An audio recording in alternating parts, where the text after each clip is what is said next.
Perfect. There we go.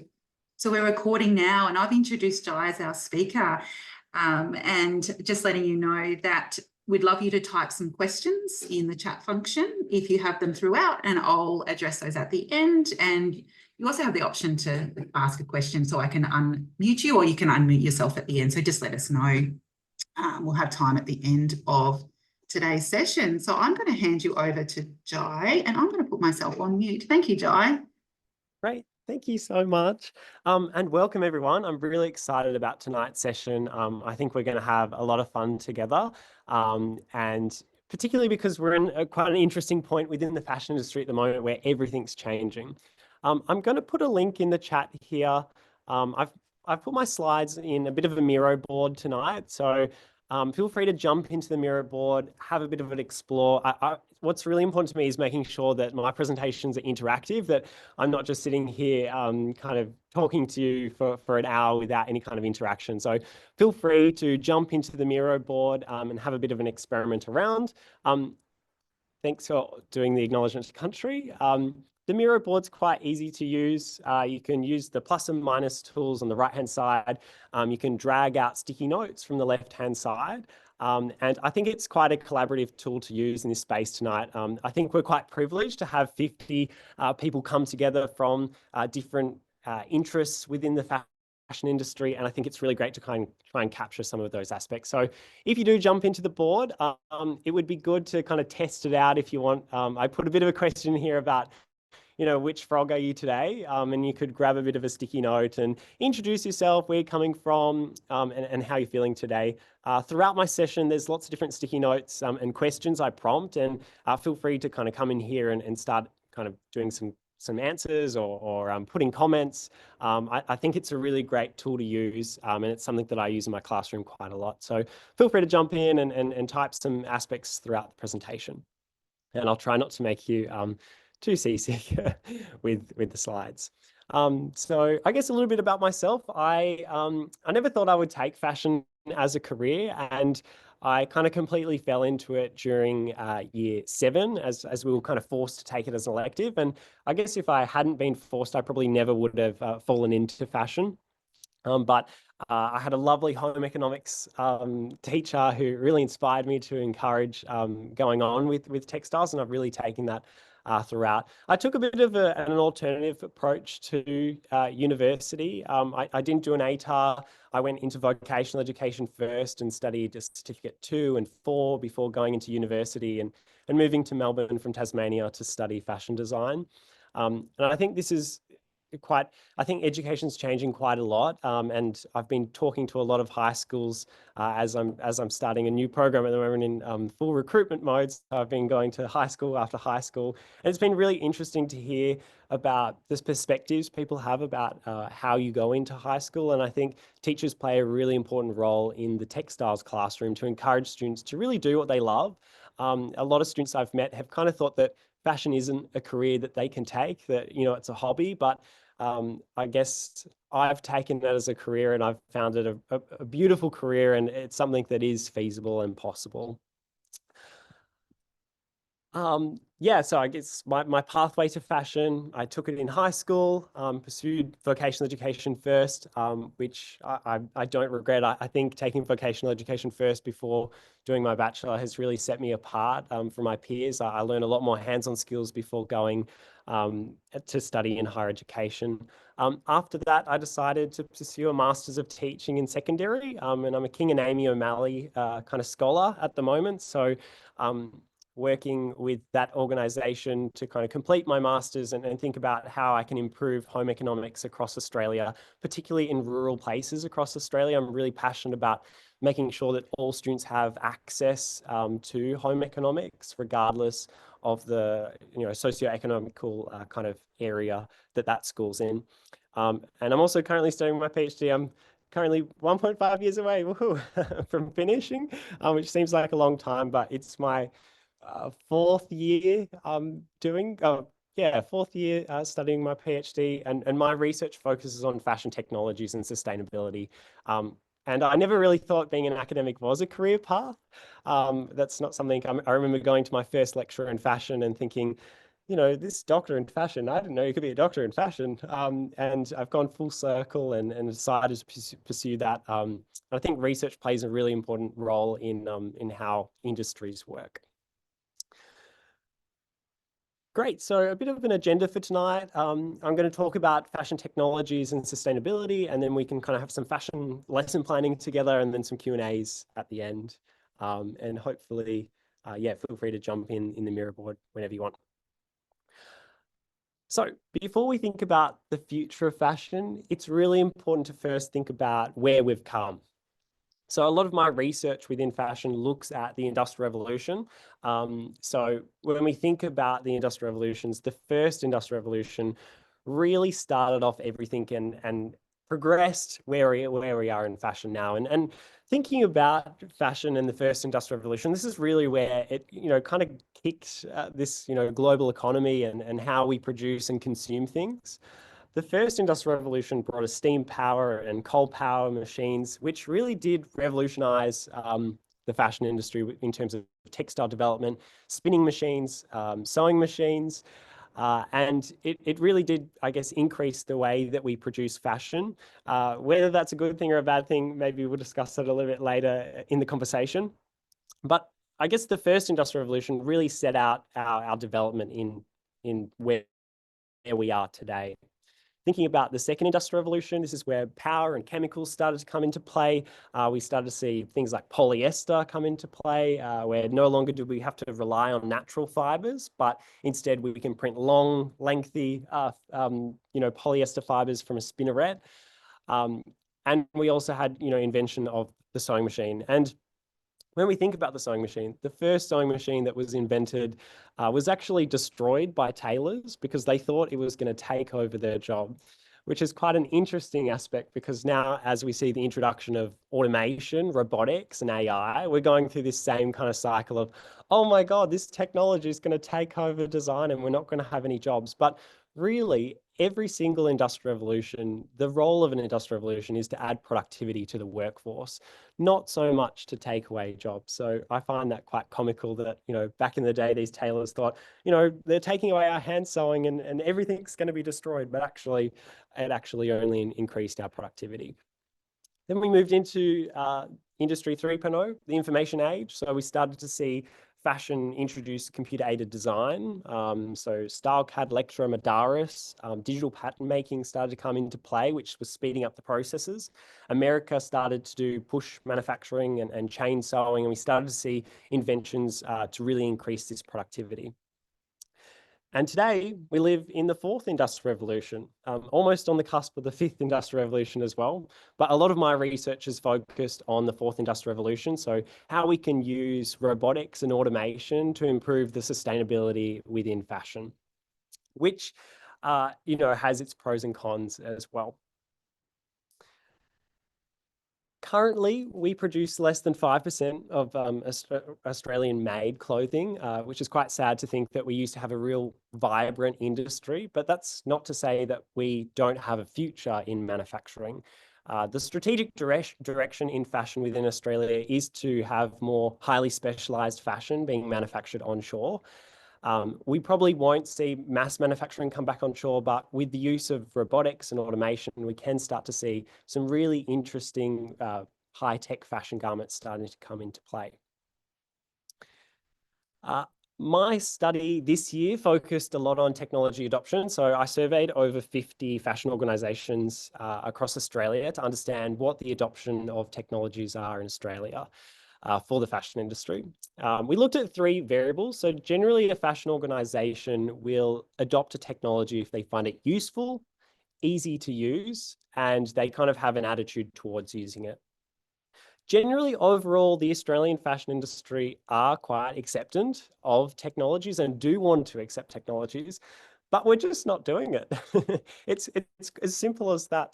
There are other barriers, which I'll talk about later in today's presentation.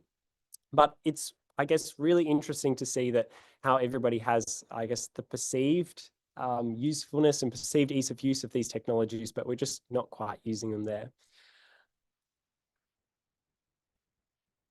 And some of the reasons we're not using them is because of some of these barriers that I'm about to explain. So limited sector leadership, we're in a bit of a grey area at the moment, a bit of a crossroads within the Australian fashion industry where we decide whether we make fashion, highly specialised fashion, and we invest in technologies in the industry, or we don't do that and we continue to make really good relationships with our ASEAN counterparts and regions. But there is promise. The Australian Fashion Council and the new CEO of the Australian Fashion Council is leading some really great strategic directions at the moment with the government. This week or last week, they put to the Australian government a really great budget outline for investment within technology and some focus areas. But what is still very grey is what technologies we adopt. And you guys as educators, both within higher education, vocational education, and secondary school, play an important role in deciding what technologies we adopt and see our future industry adopting.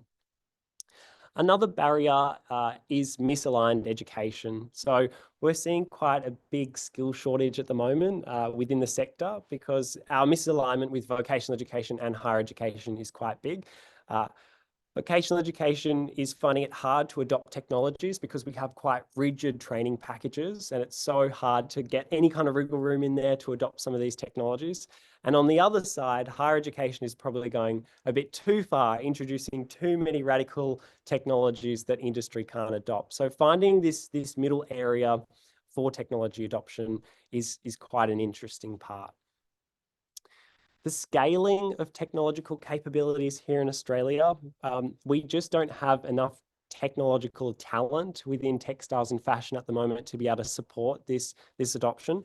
Globally, we're starting to see technologies be adopted for improvement within sustainability, but within Australia, we're just behind a little bit and we don't have enough talent. And this is where educators that are joined tonight, it's really important to think about how we can start to include technologies in the classroom to uplift students' digital literacy skills from even years 7, 8, 9, 10, 11, and 12, so that when they do get into vocational education and higher education, that it's already a part of their life. It's not even a question about whether we use technology. They are using technology. There is, I guess, a question in Australia. Our population is a lot less than, say, America and Europe, and they see a lot more return on investment in adopting some of these technologies, where in Australia, we might still get a really good return on investment in terms of manual pattern making. But what we see as an industry is if some of these smaller businesses can come together and co-invest in technologies, that we can start to see a little bit more manufacturing happen within Australia. The other thing I wanted to say is that fashion is not just sewing a garment. So my role at Swinburne University within the School of Design and Architecture, I teach within the Bachelor of Fashion Design, but students across all our courses at Swinburne can take fashion as a minor. So this semester I have architecture students, I have industrial design, product engineering, business, film and animation, all these different students across the university taking fashion as a minor, which is quite difficult for me because most of my expertise is in garment making, but they're really pushing me outside of the scope of that fashion is not just a garment, it could be a structure.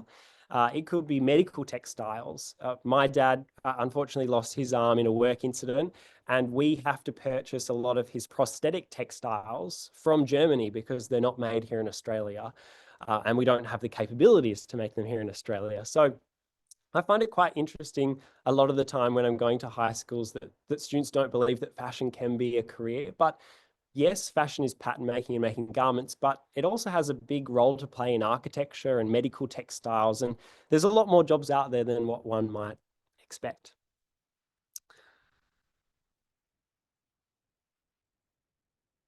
So we currently live within the Anthropocene, and this is a period where we're over consuming in fashion.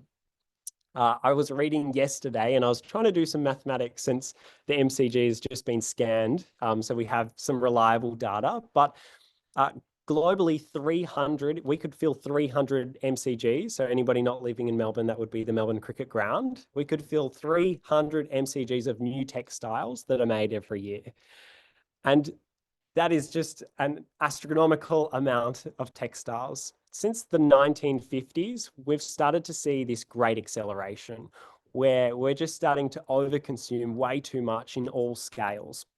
And you can see here, I've got a biodiversity scale here, which is showing about, what have we got there? About 6 to 7 of those categories going past the safe operating space to maintain biodiversity across our world.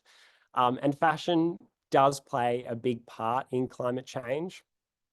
And I think within Australia, we're quite taken away from this issue. A lot of our textile waste is taken offshore. So we live in a bit of I guess, a glamorous and stable environment here in Australia, where we, as a country, can afford to send waste offshore. But the problem that occurs is that we overconsume so much fast fashion and throw away so much fast fashion that we don't actually get to see the problems that are occurring globally, because most of that is sold offshore. And there are mountains of fast fashion being burnt every single day. So if we continue operating at this state, and I had 2 really great videos, I won't play them because they go quite long, but you're more than welcome to have a look at them and use them in your classroom teaching. I think the Great Acceleration, this top video about the Anthropocene, is a really great video to understand from the 1950s how much we're starting to consume and overconsume. And there is hope. The Australian fashion industry have decided that our new strategic direction is within the circular economy. So seamless, and my slides have moved around a little bit, but seamless is a current project that's happening within the Australian fashion industry, where companies are investing in the circular economy. And a lot of the skills that we teach in the Bachelor of Fashion Design now is around circular economy. So how can we take textile waste and turn that into another product? Or how do we teach fashion designers to actually create garments that serve more than one purpose? It's very unlikely that consumers are going to stop over consuming. So the designer really needs to become smarter in how we design and redesign when the product is at its end of life cycle. And some things we've started to experiment with are zero waste pattern cutting. So making sure that the full size of the fabric is used, but also textile recycling. So how we can take fabric and shred that back to the raw fiber and then respin that into a new garment. And if I keep going along, I actually want to go down to the knitting machines, because this is a really good example of using technologies in a circular economy. So I think currently in Australia, we only have 6 shimiseki sewing machines, CNC sewing machines, knitting machines that produce high quality knitting. So within the circular economy, we could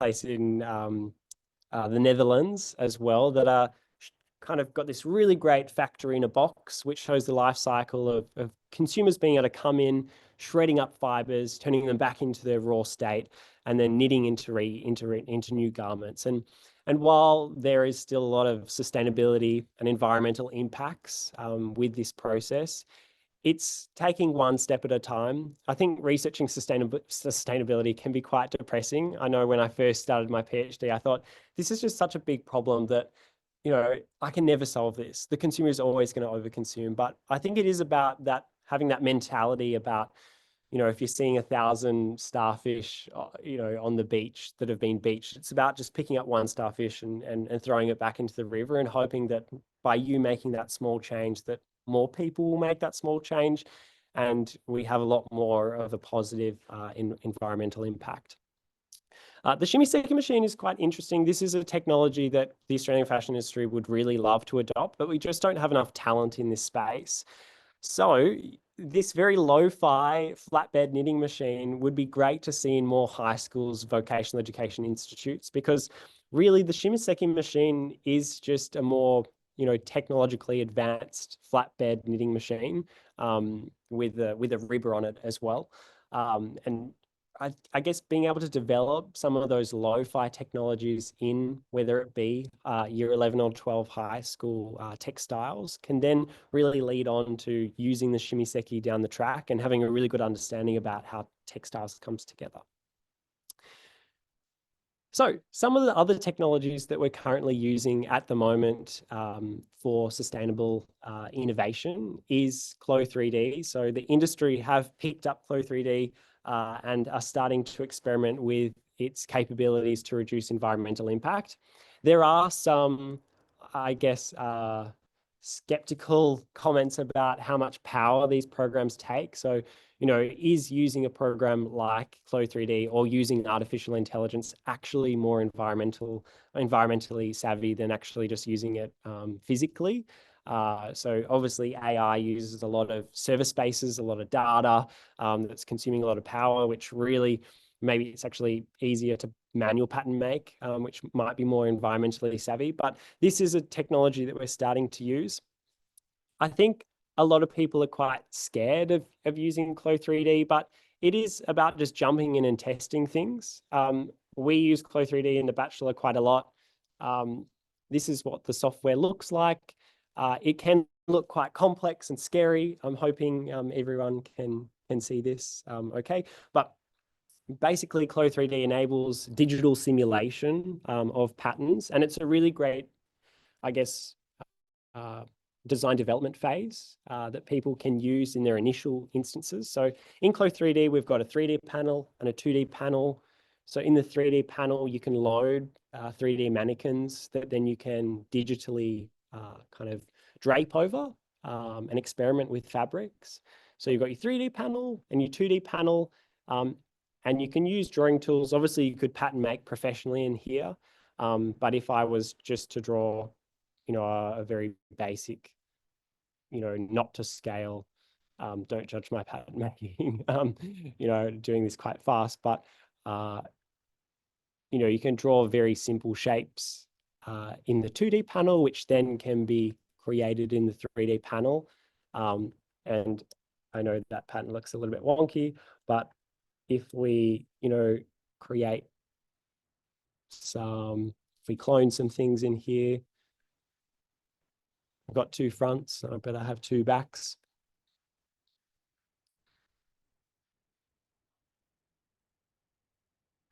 These kinds of softwares enable you to kind of dress garments and simulate fabrics, and we use this quite a lot in my current bachelor at the moment for design development phases. So being able to come in and do quick prototypes without having to use lots of calico and wasting materials. So being able to place on the body and then virtually sew in this space. So, you can grab sewing machine tool and I can tell the computer, where things are going to sew.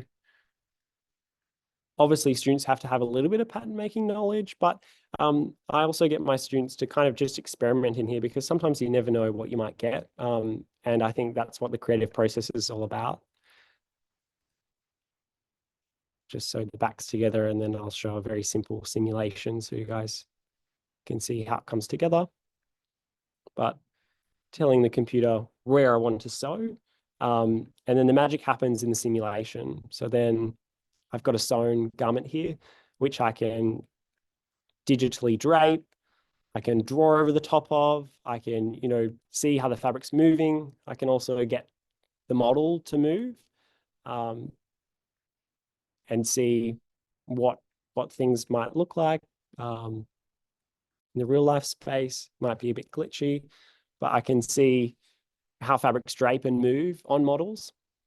So obviously, it would be better if she has some pants on.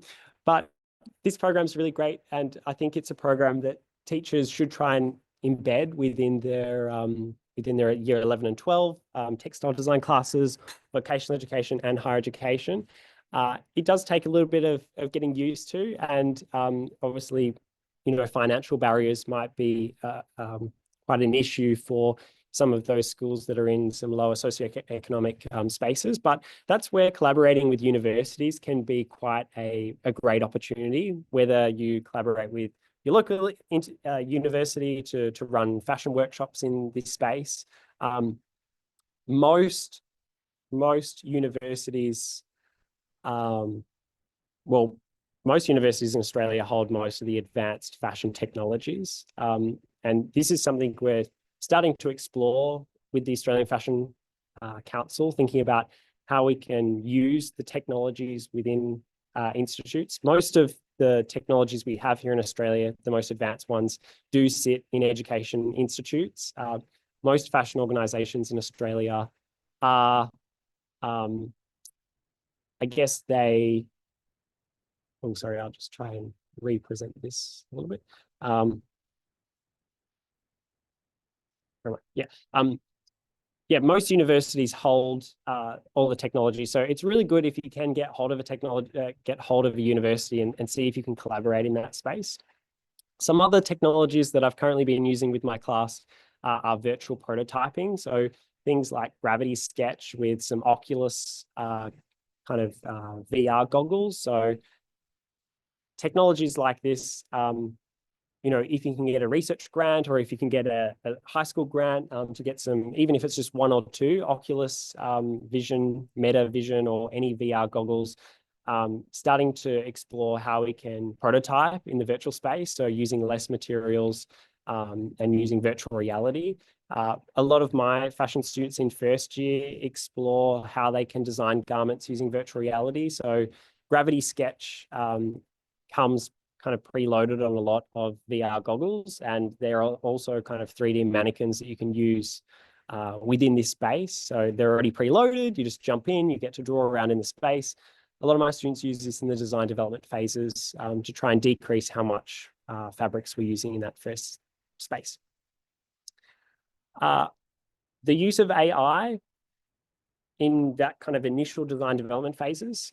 So my students use AI to develop mood boards and get initial designs. I think a lot of people are scared that AI are going to take over people's jobs, but the role of every technology is to add productivity to the world. And using AI at the moment, it's not super smart. I'd love to be able to get an AI model that will eventually pattern make from a sketch and starting to kind of speed up those processes. And this is something that my students are starting to experiment with. Also at Swinburne, we're starting to experiment with sewbots and CNC sewing. So I don't know if you guys saw previously, but in the slides, over here, this is a CNC robotic sewing machine, sewing an architecture pergola together. This is something we're really hoping to achieve this year at Swinburne, thinking about how we can use CNC robotics in other applications, not just in fashion, but in architecture as well.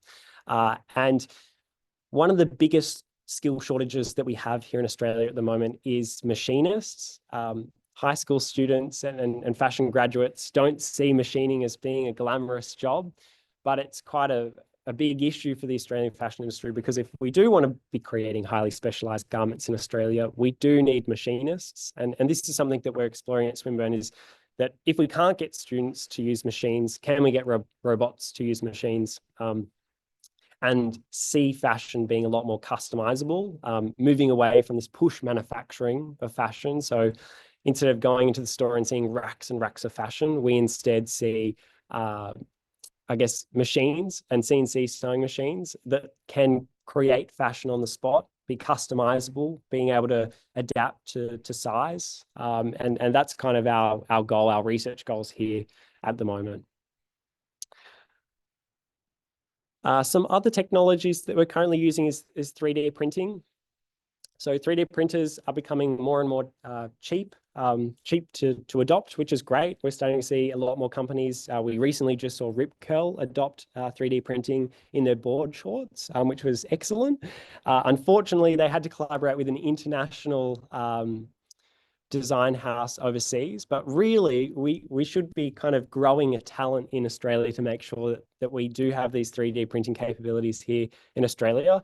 At Swinburne, we've been experimenting with 3D printing shoes. A lot of my students have been printing a lot of shoes, especially my industrial design students. They have a keen interest in shoemaking. And I think we've been able to create some really cool shoes using the 3D printer, and it's been quite accessible. And if the students make a mistake, we just chuck it in the grinder and get those filaments, remelded back down into the filament that we can reprint. So it's a really great circular technology that is inexpensive and I guess would be cool to see a lot more in high schools. These are some applications that we're starting to see in technology that is improving sustainability. So we've started to see some more 3D printed compostable garments, which is really exciting on the 3D printer. Conductive smart jackets. So again, most students have been experimenting with how we can embed different conductive wires, very fine wires into denims and woven fabrics that then communicate with your phone. Because we're really going through, I guess, a low-tech phase in society. More and more people are trying to get away from their iPhones, and parents are understanding that technology is really taking over a lot of the play and imagination in children. So we're starting to see society slowly drift away and try and think of techniques of getting away from technology. So embedding it into fashion in this very, I guess, low style. Here we've got this denim jacket where you can control map directions while you're riding your bike by touching on the cuff of the garment, which I think is incredible. And I'm excited to see how that goes in the future. Some things I've been really struggling in this space is the washing of these garments. Obviously, technology needs power, and that's something that we're trying to experiment with at the moment. But Raspberry Pi chips are quite cheap. You can get them for about, I think, $15 that students can experiment in a very low-fi prototyping method. So we've been using some of those chips to experiment with some of these smart fashions. Great. So whenever I'm thinking of introducing technologies into the classroom, I use the SAMR model. And I've used this quite a couple of times. And as I'm currently designing the Bachelor of Fashion Design at Swinburne, I'm using the SAMR model to think about how I can introduce technologies into the classroom. So there's 4 different stages of how we can introduce it into the classroom. The first step is looking at substitution. So how can we use technologies to completely just substitute something? It doesn't have any kind of functional change. And this, when I'm creating the Bachelor, this looks like something like using Adobe Illustrator to digitally pattern make. So substituting manual pattern making with the software. We're not fundamentally changing pattern making. We're still ruling lines and adding darts and using block construction methods, but just using a different tool, using Adobe Illustrator. So there's not much functional change in there. Augmentation, so where we're starting to see technology act as a direct substitute and functional improvement. So using things like Gravity Sketch in virtual reality. So that is, I guess, changing the way that we're designing. No longer are we draping on a mannequin, but we're drawing in virtual space. Modification, so using Clo 3D, really transforming the way that we design and prototype during that development. And then the final stage, redefinition. So how technology completely changed the way that we do a task. So that would probably more so looking at the CNC knitting and CNC sewing and how we're using those robotics and automation to create fashion in a completely different way. So as a teacher in secondary school or vocational education or higher education, you can use the SAMR model to think about how you might embed technology within your classroom.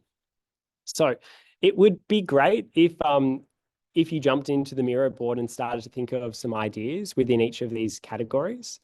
So what could you do in your classroom to substitute something that you're currently doing to create some more sustainable aspects? What could you augment? What could you modify? What could you redefine? It would be great if some people grab some sticky notes and you can I guess, start to kind of think about some ideas. I think it's really great having so many people online tonight that we can kind of collaborate in this space and starting to think about, well, how can we use technology in the classroom? I also put in some prompting questions over here of what challenges would you face in including technologies within your home economics classroom? And then what are some solutions that we could overcome some of these barriers? And how could we use fashion technologies within your assessments? And I think it would be really great to jump on and start to experiment in this space with you all together. So Yeah, jump into the Miro board, start to think of some ideas. It would be great to have some dialogue, and if anybody has any questions at this stage, you can yell out. I will just perhaps refresh so I can see everyone's cursors. Yeah, great. So we've got a really great one here, designing digital mood boards. So using anything like the Adobe Express platform, or Canva these days, being able to digitally kind of conduct things instead of using more materials in physical journals. I think that's a great idea. Any other ideas in terms of substitution?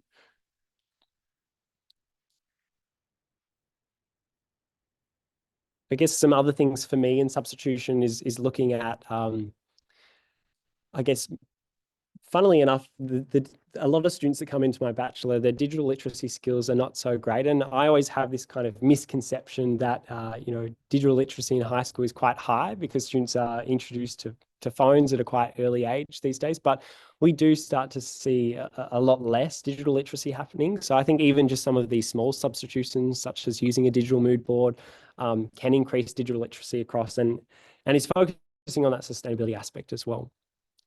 Yeah, using AI, printing on fabric. Yes, that's a great one, Carolyn. And a technology the Australian fashion industry would really like to continue to adopt. Epson Printing funded a really great research report last year about how we might include more fabric printing across Australia.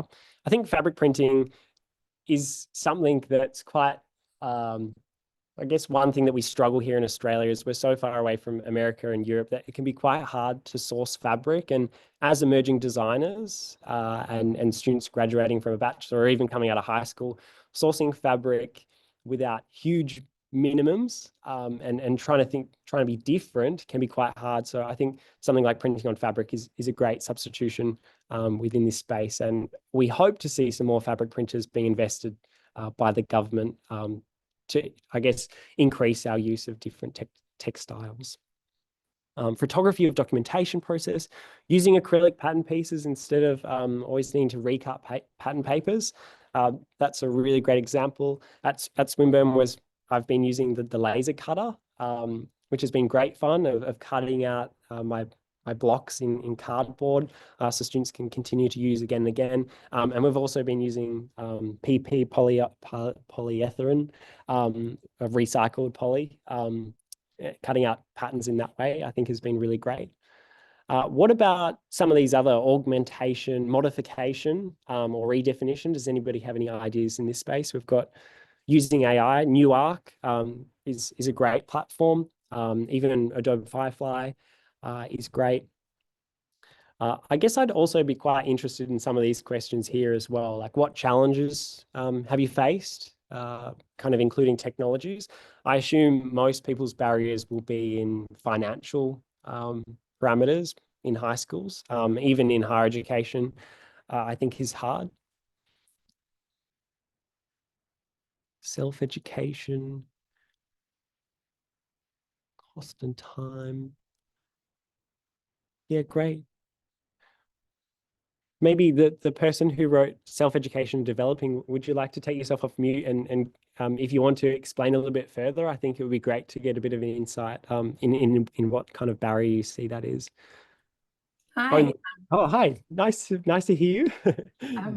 Just like all these things are so exciting and really like it brings me joy to know it's happening. But where the hell do you start when you are just in a classroom and sometimes behavior management and just lesson planning is the biggest factor we're facing? Yeah, absolutely. The time of the day goes so fast. But I think there's nothing wrong with actually learning with students along the process as well. A lot of the time in my classes, I really encourage that, I don't know this technology, I haven't had time to explore this technology, but let's explore it together.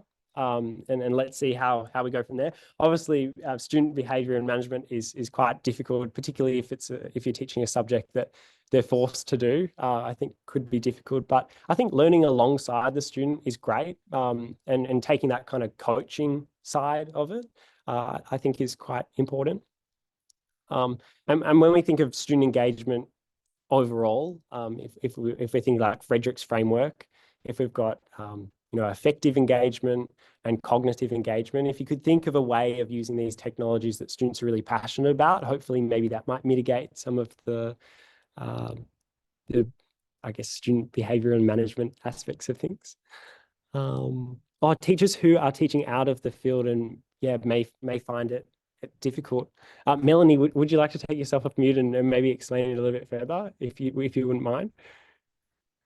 Yeah, sure. I think apologies if I'm breaking up too, because I've had a pretty bad internet connection. But we've got teacher shortages in lots of the teaching specialties, particularly in areas like materials specializations where textiles is part, and lots of other professionals. And so often teachers who are not experts in these fields end up teaching the content. So trying to make those connections with some of these new technologies, especially looking at the SAMR model and some of those kind of higher end, more desirable ways of working with technologies, can be really difficult when you're not entirely sure how to make those connections and you don't have someone to mentor you, particularly if you're working in a rural or remote area.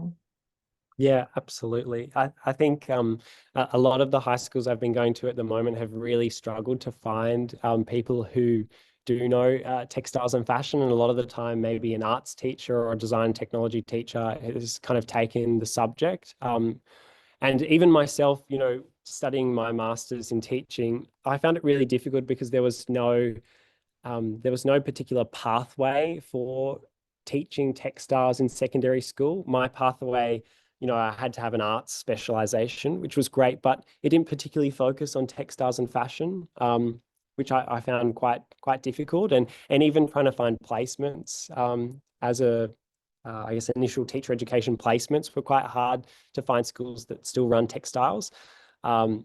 So I think you're right. There does need to be a whole lot more micro credentials and e-learning and more seminars like this where we can do quick training sessions that don't go for hours and hours. I think could be quite beneficial. Yeah. What else have we got in? Oh, sorry, it's went down there. Oh yeah, this is a good one. Who did this one about how can we implement sustainable from day one? Would you like? That was myself, yeah. Perfect. Yeah, do you want to explain a little bit further, or?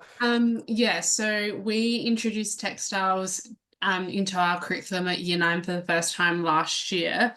Yep. And I was the first teacher to take it. So I was like working on the curriculum, and one thing for myself, like I like to make like sustainability in textiles like really well known for students. So I suppose for like this year we're introducing it at Year 10, and I'm trying to be really mindful, like how can we implement technology but also be sustainable about it from day one so that students are learning it, and we're not going through 5 different versions of technology or sustainability in our curriculum before we're happy with it.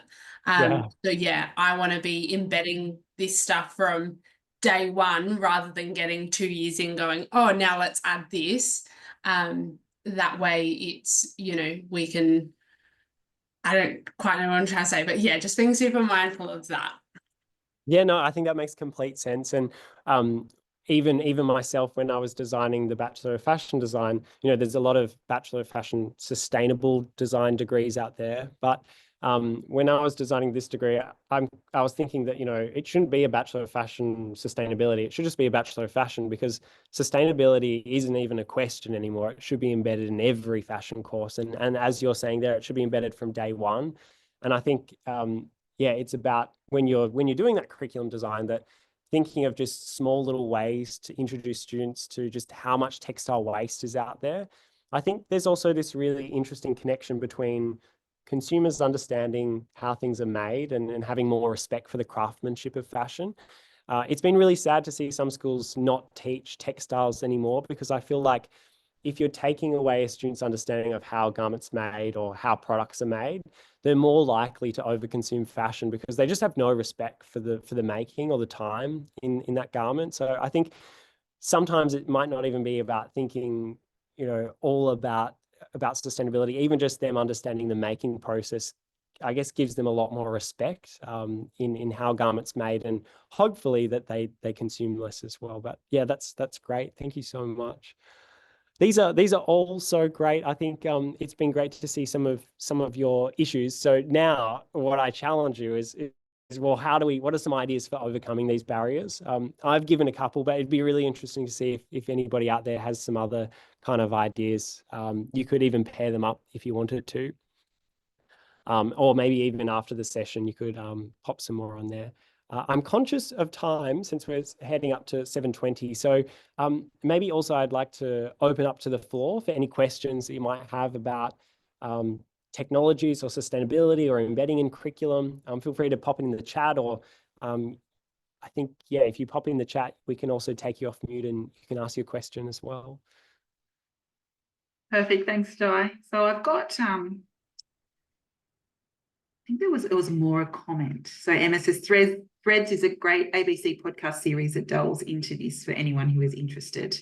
I don't know about it, but do you know about? So can you see that comment there, Jai? Oh, yes. Yeah. Yeah, so Threads, a podcast. So that's from Emma. I don't know if Emma's still here and wants to add to that, or I think it was just a comment. So yeah, Emma, if you're still here, it'd be great if you'd like to share. I think there's so many great fashion podcasts out there, and trying to embed that in students' learning as well, I think is quite important. Any kind of, my students generally don't do any pre-readings, and if I ever attach an academic research or a book for them to read, they generally don't read it. But if I can attach a TikTok or a podcast, I think having that differentiation in different modes of information is really great. So thanks for that, Emma. We've got some great ideas coming up here in terms of overcoming the barriers. Collaborating with other high schools and the community, I think, is just so important in this space, particularly when we're thinking of like states like Tasmania. Not every public school in Tasmania can afford to use, or not just Tasmania, but every state that has rural schools. Not all schools can afford to have textiles or can find a textiles teacher. So I think collaborating with the community, collaborating with universities, collaborating with organizations within fashion, I think is quite a good way to overcome some of these barriers. All right, Joe. So Emma says that she's here. She can't take her mic off. So thanks, Emma. No problems. Another question. So grade 7 textiles, 10-week course. What tiny introduction to technology could be incorporated?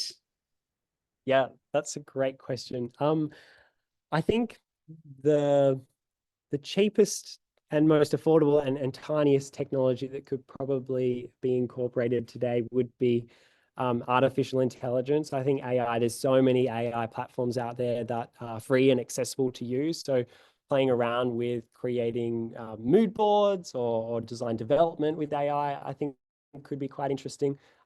Other pieces of tiny technology could be even just small aspects of digital pattern making. So, you can actually digital pattern make in any platform. You don't have to use Madaris or Lectra or even Adobe Illustrator. I mean, the principles of block construction and pattern making are the same, whatever platform you use. I've even pattern made in I think like, what is it, Kids Art or Art Clip before, because pattern making is just a series of lines, cutting and pasting, and most platforms can do that. So I think even just trying to incorporate small bits of digital pattern making or even third scale digital pattern making could be quite interesting. And as someone said before, just using things like Adobe Express through portfolios or collation of design development. Even tonight, like using the Miro board. I mean, a lot of my fashion students, we use Lucid, which is a similar technology to Miro, but I get all my students to, I think education Miro is free, but I get a lot of my students to do the mood boards in Miro and in spaces online, so that the whole class can see their design development, and me as a teacher, I can see the overview of a lot of mood boards, and I can help them push in different directions. Some semesters I have upwards of 100 students. So that's 100 different personal garments that are going to be made, and it can be quite hard. And I assume, teaching in high school as well, you have a lot of students, and having something like a Miro board, quite simple, but could be quite effective for a way of documenting your work. I find it quite useful, and it's quite good for, this design development phases. Yeah.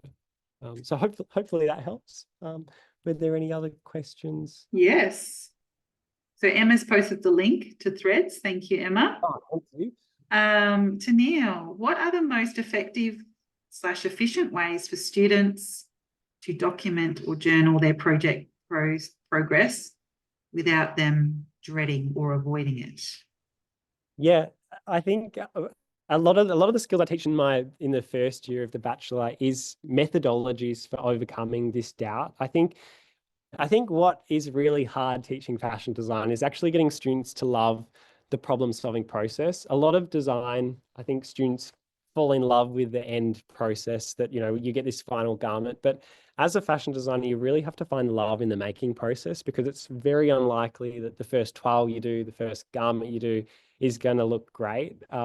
So I think by having really structured tasks that students can do through the design development phase can be quite important. So for me, like getting students to do mind maps, quite simple mind maps, to then think about photos or collecting images. I do this task called Fashion Frankenstein, where I get students to come up with a word, and then they have to go source 5 images that kind of relate to this word, and then they have to collage it together on the body. So I think having really structured, tasks for the students in the design development process can support them in dreading and avoiding kind of these tasks. I'm trying to think. There's a book called Radical Fashion Exercises.